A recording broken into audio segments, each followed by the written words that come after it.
வணக்கம் ஓவியா. குறிப்பாக சட்டப்பேரவை பொதுத் தேர்தல் 2026 முன்னிட்டு கூட்டணி கட்சிகளுடன் பேச்சுவார்த்தை நடத்துவதற்காக குழு ஒன்றை திமுக அரசு தற்பொழுது அறிவித்துள்ளது. குறிப்பாக வரவிருக்கும் 2026 சட்டப்பேரவை தேர்தலை முன்னிட்டு கூட்டணி கட்சிகளுடன் பேச்சுவார்த்தை நடத்துவதற்காக சிறப்பு குழுவை திமுக தலைவர் மற்றும் தமிழ்நாடு முதலமைச்சருமான மு.க.ஸ்டாலின் அறிவித்துள்ளார். குறிப்பாக இந்த குழுவின் தலைவராக கழக பொருளாளர் டி.ஆர். பாலு நியமிக்கப்பட்டுள்ளார். குழு உறுப்பினர்களாக முதன்மை செயலாளர் கே.என். நேரு மற்றும் துணை பொதுச் செயலாளர் திருச்சி சிவா, துணை பொதுச் செயலாளர் ஆர். ஆசா, அமைப்பு செயலாளர் எஸ்.ஆர். பாரதி, உயர்நிலை செயற்குழு உறுப்பினர் ஏவா வேலு, தொடர்ந்து எம்.ஆர்.கே. பன்னீர்செல்வம் ஆகியவர்கள் இந்த குழுவில் இடம்பெற்றுள்ளார்கள்.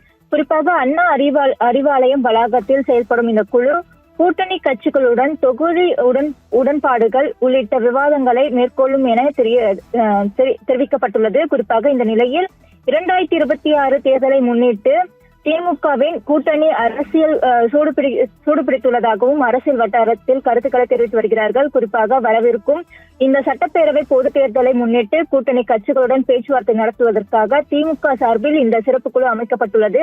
இதற்கான அறிவிப்பையும் தற்பொழுது திமுக கழக தலைவர் மு.க.ஸ்டாலின் வெளியிட்டுள்ளார். குறிப்பாக சென்னையில் உள்ள அண்ணா அறிவாலயம் தலைமையகத்தில் இருந்து செயல்படும் இந்த குழு கூட்டணி கட்சிகளுடன் நேரடி சந்திப்பு நடத்தி தொகுதி ஒதுக்கீடு, தேர்தல் திட்டங்கள் மற்றும் கூட்டணி வலுப்படுத்தும் நடவடிக்கைகள் குறித்து ஆலோசனை மேற்கொள்ளும் என தெரிவிக்கப்பட்டுள்ளது. மேலும் தேர்தலை முன்னிட்டு கட்சியின் அமைப்பு பணிகளை வேகப்படுத்தவும் தரைமட்டத்தில் இருந்து கூட்டணி ஒருங்கிணைப்பை உறுதி செய்யவும் இந்த குழு முக்கிய பங்கு வகிக்கும் என கூறப்பட்டு வருகிறது.